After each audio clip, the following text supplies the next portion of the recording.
যোহন 6 অধ্যায় 1-15। এরপর যিশু গালিল সাগরের অন্য পারে চলে গেলেন। এই সাগরকে তিবিরিয়া সাগরও বলা হয়।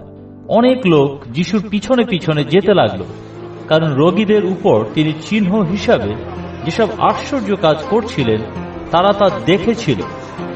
যিশু তার শিষ্যদের নিয়ে একটা পাহাড়ের উপরে উঠে বসলেন। সেই সময় যিহুদীদের উদ্ধার পর্ব কাছে এসেছিল। যিশু চেয়ে দেখলেন অনেক লোক তার কাছে আসছে।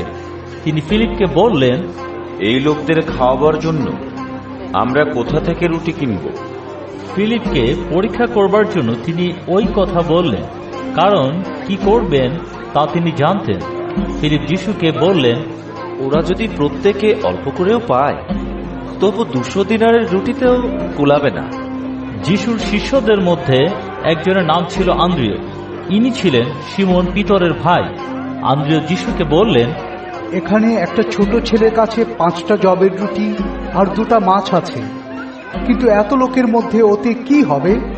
যিশু বললেন, লোকদের বসিয়ে দাও। সেই জায়গায় অনেক ঘাস ছিল। লোকেরা তারই উপরে বসে গেল। সেখানে পুরুষের সংখ্যাই ছিল কম বেশি 5000।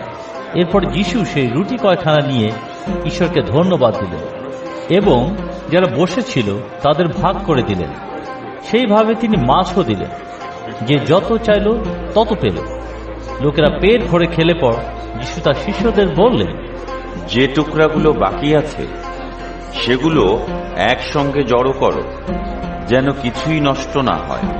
লোকেরা খাবার পরে সে 5খানা রুটির যা বাকি ছিল শিষ্যরা তা জড়ো করে 12টা টুকরি ভর্তি করলেন।